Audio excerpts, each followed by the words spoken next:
नमस्कार फ्रेंड्स, स्वागत है आपका अपने यूट्यूब चैनल एएस अभिषेक क्लासेस में। तो चलिए हम railway group D most 10 question math का सीरीज आगे बढ़ाते हुए आज नया 10 क्वेश्चन के साथ यानी न्यू 10 क्वेश्चन के साथ आए हैं। तो चलिए पढ़ते हैं क्वेश्चन नंबर 1 है। क्वेश्चन है, निम्न में से कौन सा विकल्प उस निकटतम लगभग मान को दर्शाता है जो निम्न समीकरण में प्रश्न चिन्ह के स्थान पर आएगा। ठीक है फ्रेंड, तो देखिए यहाँ दशमलव के बाद भी डिजिट है। तो आप लोग को मैं एक चीज़ बताना चाहता हूँ कि यदि 1.5 है, ठीक है, या इससे ज़्यादा है तो उसको हम 2 लिख सकते हैं। 1.5 हो, 1.55 हो तो उसे हम लगभग 2 लिख सकते हैं। और यदि 1.5 से कम हो, जैसे 1.4 हो, 1.3 हो, तो इसको हम 1 लिख सकते हैं। ठीक है फ्रेंड्स, आप इसको ध्यान में रखिएगा। ठीक है, चलिए यहाँ सॉल्व करते हैं, देखते हैं क्या है। फ्रेंड्स यहाँ दिया हुआ है 2.33 माइनस 4.12 प्लस 6.13 उन्हें 11.3 बराबर वाट। ठीक है, तो फ्रेंड्स ये 2.33 इसको हम 2 लिख सकते हैं। ठीक है, ये 4.22 माइनस, तो इसको हम 4 लिख सकते हैं। ये 6.33 है तो प्लस 6 लिख सकते हैं। और ये 11.33 तो इसको हम 11 लिख सकते हैं। क्या पूछा हमें? निकटतम मान। और यहीं यदि 2.54 रहता तो इसके जगह हम क्या लिखते हैं? 3। ठीक है, यानी 50 से उधर रहता तो उसको हम 1 के बराबर यानी 1 बढ़ा के लिखते हैं। और 50 से कम रहता तो उसको हम 0 ही लिखते। तो उसी प्रकार से हम किए हैं। ये 2.33 है तो ये हम इसका मान 0 ले लें यानी 2 लिखें। ठीक है, तो देखिए +2 और -4, यहाँ देखिएगा +2 और -4 तो -2 प्लस, जब इसको गुना कीजिएगा तो आ जाएगा 66। ठीक है, अब देखिए फ्रेंड्स -2 प्लस 66 बराबर हो जाएगा +64। ठीक है फ्रेंड्स, तो चलिए देखते हैं ऑप्शन ए में 106 है, बी में 39 है, डी में 43 है और सी में 43 और डी में 64 है। ठीक है फ्रेंड्स, तो हमारा right answer option number D. चलिए हम बढ़ते हैं नेक्स्ट क्वेश्चन की ओर। फ्रेंड्स ये रहा हमारा नेक्स्ट क्वेश्चन है अंडर रूट 2, फिर इसके √2, इसके बाद इसके अंदर √2। तो फ्रेंड्स अधिकांश स्टूडेंट ऐसा क्वेश्चन देखते हुए क्वेश्चन को स्किप कर देते, जो कि नहीं करना है। तो चलिए इसका हम यहाँ आपको एक बहुत ही मज़ेदार लॉ नियम के अनुसार इसको बताते हैं। ठीक है फ्रेंड्स, तो चलिए इसको चलिए हम बताते हैं। फ्रेंड्स हमारा ये जो है √2 plus √2 plus √2 dot dot dot, इसको हम कुछ एक मान ले लेंगे, यानी ए इक्वल हमारा हो गया √2 plus √2 plus √2 dot dot dot dot, ये अंडर रूट पूरा पे रहेगा। ठीक है फ्रेंड्स, तो अब देखिए यहाँ ए इक्वल √2 प्लस √2 ये हो गया। अब हम दोनों पक्षों का स्क्वायर कर देंगे। क्या करेंगे? इसके बाद स्क्वायर कर देंगे। जैसे देखिए ए का square plus √2 plus √2 plus √2 dot dot, तो इसका स्क्वायर। ठीक है फ्रेंड्स, तो देखिए स्क्वायर से एक अंडर रूट मतलब ख़त्म हो जाएगा। जैसे बच जाएगा ए स्क्वायर, कट जाएगा, तो स्क्वायर से एक अंडर रूट कटेगा तो हो जाएगा 2 plus √2 plus √2 dot dot dot, यानी एक पर जो 2 है एक रूट कटेगा, बाकी बस सब रह जाएगा। ठीक है फ्रेंड्स, अब चलिए आगे बढ़ते हैं। फ्रेंड्स यहाँ देखिए, यहाँ हम ए का वैल्यू क्या लिए हैं, इस पर ध्यान दीजिएगा। ए इक्वल √2 तो यहाँ जो है इसके जगह पे एक बैठ जाएगा, ठीक है, एक नहीं ए, ठीक है, क्योंकि इसका मान हमें यहाँ मालूम है ए, ठीक है फ्रेंड्स। यानी √2 प्लस √2 डॉट डॉट डॉट के इक्वल हम यहाँ ए ले लेंगे। चलिए हम बढ़ते हैं आगे की ओर फ्रेंड्स।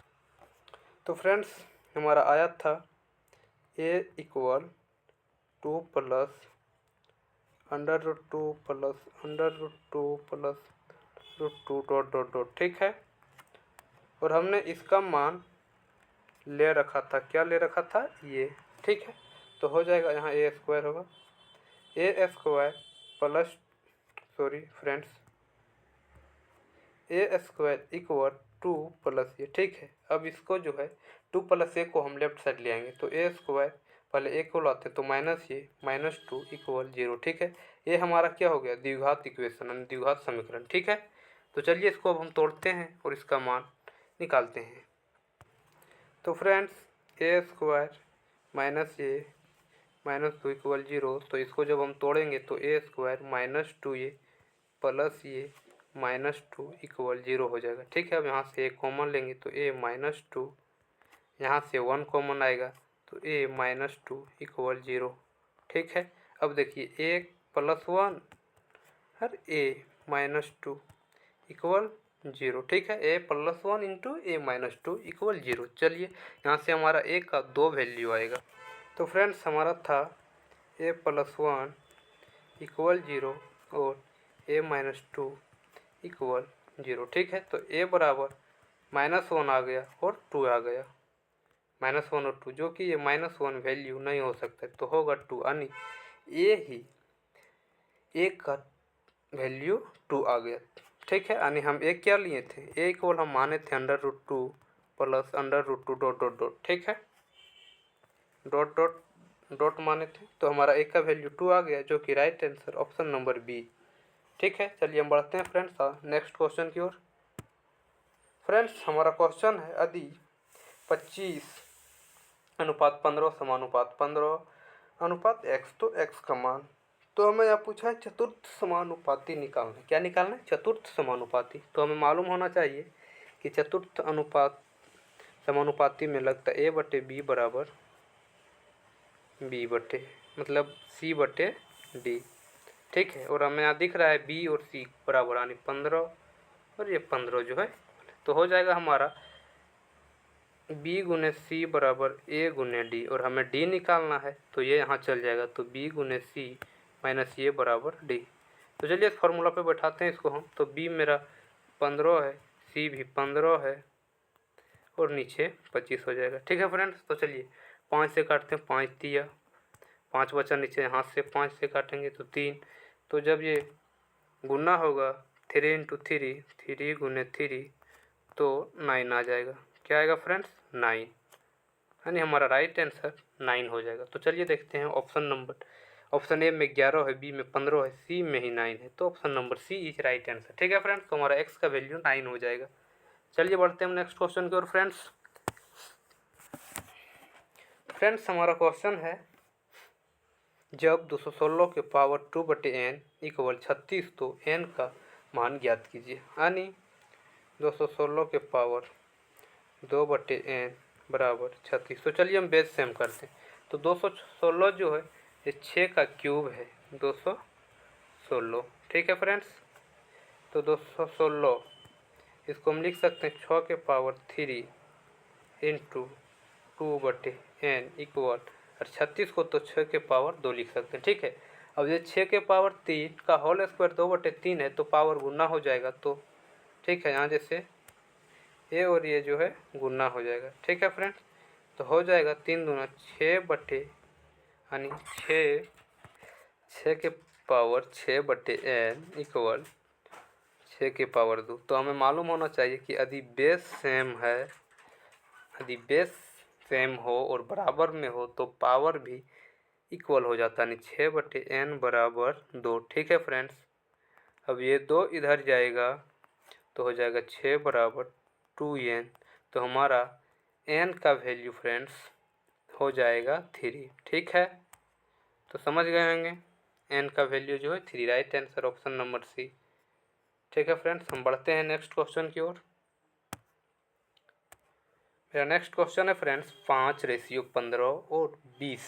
5 रेशियो नहीं है, 5.15 और 20 के लघुत्तम समापवर्ती एलसीएम यानी एलसीएम और महत्तम समापवर्तक यानी एचसीएफ का अनुपात ज्ञात कीजिए। चलिए निकालते हैं 5, 15 और 20 का। तो फ्रेंड्स एलसीएम को पूरा शॉर्ट नियम, ऐसा संख्या जो मतलब जो हमारा संख्या दिया होगा जिसका एलसीएम निकालना है उससे कट जाए जो न्यूनतम हो, यानी कम संख्या मतलब छोटी संख्या जो तीनों से कट जाए। ठीक है, ये शॉर्ट हुआ, यानी सोच सकते हैं आप अपने माइंड में। तो हमें यहाँ आराम से दिख रहा है, क्या दिख रहा है फ्रेंड्स, 60, यानी एलसीएम हमारा 60 आ जाएगा। यदि आप लॉन्ग तरीका से निकालना चाहते हैं, बचपन वाला तरीका से, तो आप निकाल सकते हैं, निकाल के देखिए। और एचसीएफ का मतलब ऐसा है, ऐसा संख्या जो तीनों को विभाज्य कर सके, 5 कर सके, तो वो हमारा 5 है, मतलब विभाज्य कर सके तीनों संख्या को। तो हमारा एलसीएम आ गया 60 और एचसीएफ आ गया 5। तो हमें पूछा है एलसीएम रेशियो एचसीएफ। तो रेशियो क्या है, रेशियो है कोई भी डिजिट को स्मॉलेस्ट काट के उसे छोटा करना, नहीं स्मॉलेस्ट करना है। तो 60/5। तो इसको हम जब काटेंगे यानी छोटा करेंगे तो 12/1 हो जाएगा। ठीक है फ्रेंड्स, तो हमारा राइट आंसर 12/1 होगा एलसीएम और एचसीएफ का रेशियो। क्या ए में है, नहीं, बी में नहीं दिख रहा है, सी में नहीं दिख रहा है, तो दिख कहाँ रहा है हमको, दिख रहा है डी में। तो right answer option number D. ठीक है फ्रेंड्स, तो बढ़ते हैं नेक्स्ट क्वेश्चन की ओर। फ्रेंड्स देखिए नेक्स्ट क्वेश्चन क्या है, ये एज से रिलेटेड है, यानी आयु उम्र से रिलेटेड है। ठीक है, तो चलिए मस्ती के साथ सॉल्व करते हैं अगला क्वेश्चन। अरुण किरण का बड़ा भाई, अरुण किरण का बड़ा भाई है, तो बड़ा भाई है तो थपियाता भी होगा किरण को। उनकी आयु का अंतर 20 वर्ष है। यदि आप ही किसी का बड़ा भाई होंगे तो छोटी बहन या छोटे भाई को कैसे थोपियाते होंगे, या तो उस पर शोषण करते होंगे। शोषण तो गलत बात है, लेकिन कुछ तो अत्याचार उस पर करते होंगे आप। तो चलिए क्वेश्चन है, अरुण किरण का बड़ा भाई है, उनकी आयु का अंतर 20 वर्ष है। यदि 5 वर्ष पूर्व अरुण की आयु किरण की तत्कालीन आयु की 5 गुनी थी तो अरुण की वर्तमान आयु ज्ञात करें। तो फ्रेंड्स हम मानते हैं, यानी हमें यहाँ लेट लेना पड़ेगा।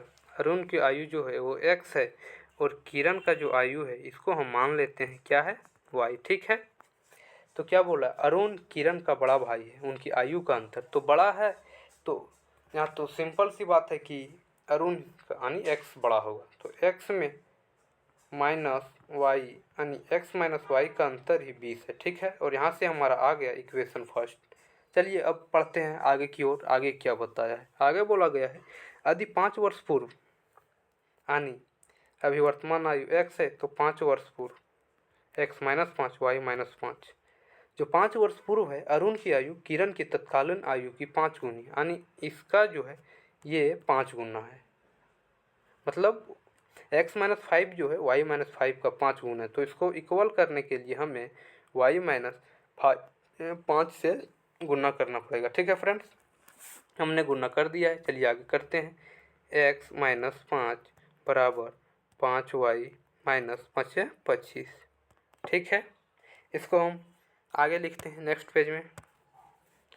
तो फ्रेंड्स हमारा जो था अरुण का, यह लिख देते हैं, समझ जाइएगा। अरुण का आयु x लिए थे और किरण की लिख देते हैं, समझ लीजिएगा, इसका आयु y था। ठीक है, और हमारा फर्स्ट इक्वेशन भी आ चुका था x माइनस वाई बराबर 20, ये पहला था। और दूसरा हमने इक्वेशन लाते हुए यहाँ तक बढ़े थे कि x minus 5 equal 5y minus 25 बराबर 0। ठीक है, तो चलिए इसको हम एक साइड लाते हैं, x minus 5y minus 5 plus 25। जब लेफ्ट साइड में कोई भी चिन्ह प्लस माइनस में हो तो राइट साइड में प्लस माइनस में हो तो लेफ्ट आते हुए माइनस प्लस में हो जाएगा। ठीक है फ्रेंड्स, ये तो आप लोग आसान से जानते होंगे, बचपन से पढ़ते हुए आए हैं।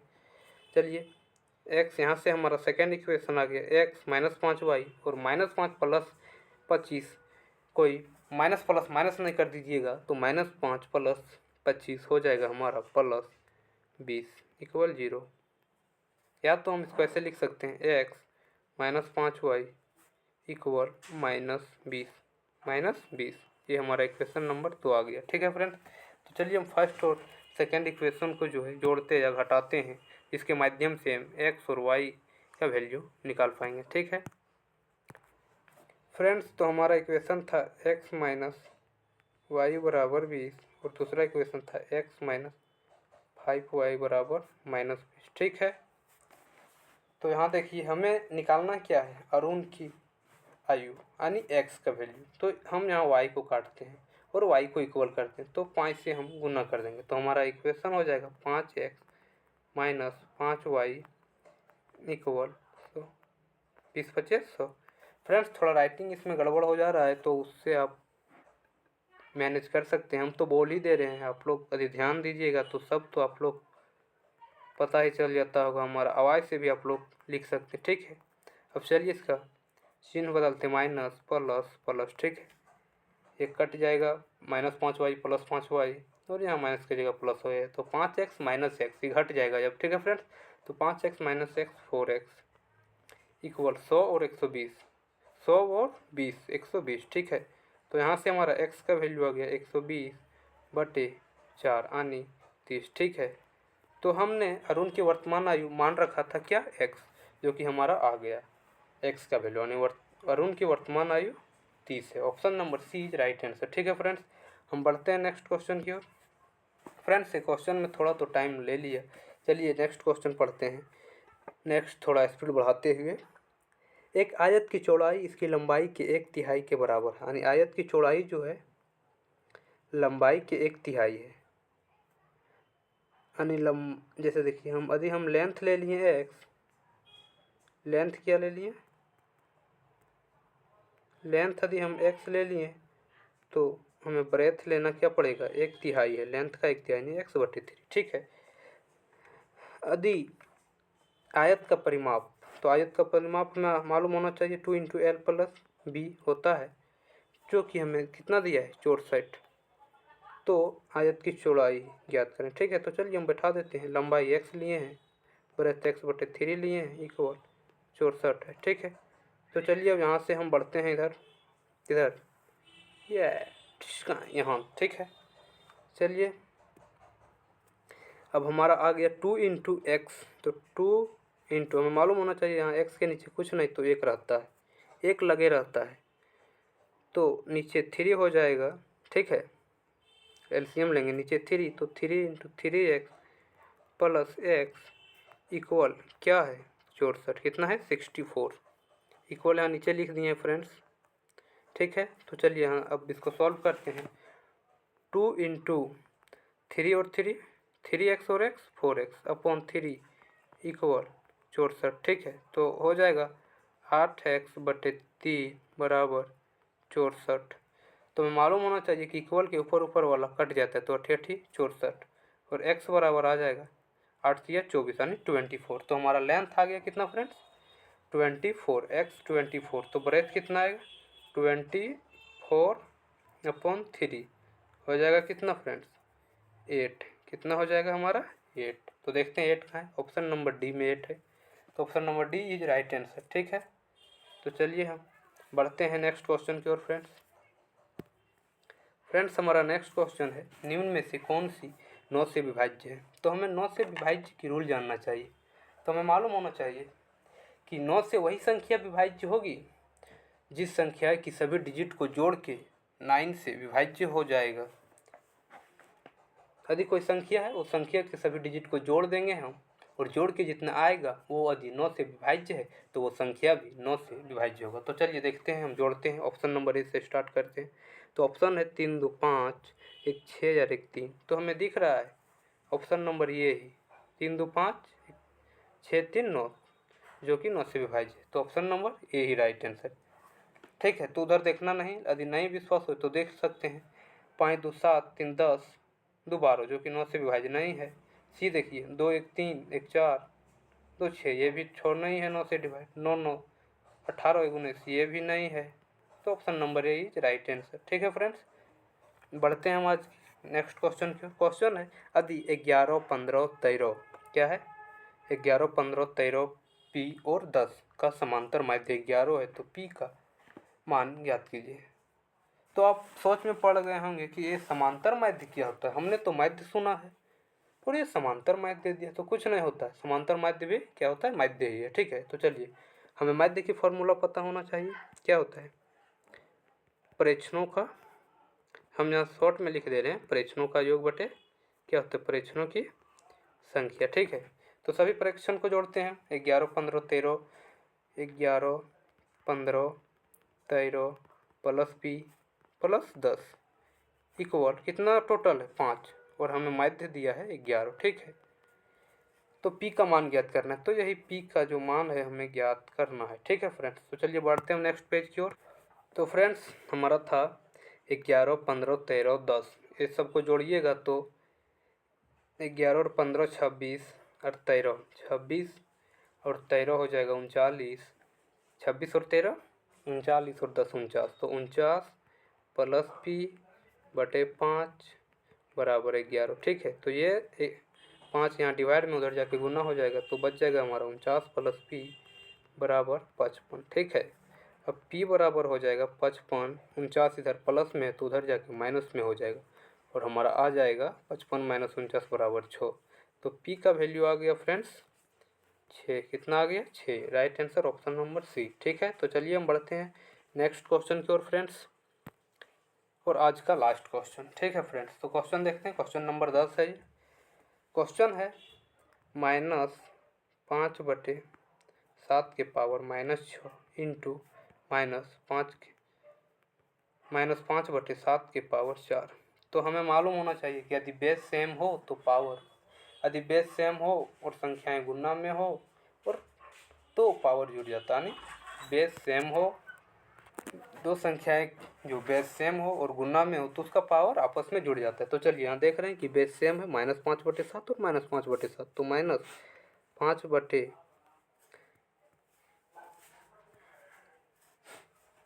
-5/7 और इसका बेस हो जाएगा, जुड़ जाएगा, तो -6 और +4। ठीक है फ्रेंड्स, अब आगे देखिए, -5/7 के पावर हो जाएगा -6 + 4 तो -2। ठीक है, तो हमें एक चीज़ मालूम होना चाहिए। तो फ्रेंड्स हमें एक चीज़ और मालूम होना चाहिए कि x के पावर यदि -y है, यानी क्या है, x के पावर यदि -y है तो इसे हम लिख सकते हैं 1/x के पावर y, यानी माइनस हटाने के लिए उसे हम एक के नीचे यानी x को उससे डिवाइड कर देंगे तो वो प्लस हो जाता है। ठीक है फ्रेंड्स, ये चीज़ आपको मालूम होना चाहिए हमारे अनुसार। तो चलिए हम बढ़ते हैं आगे की ओर।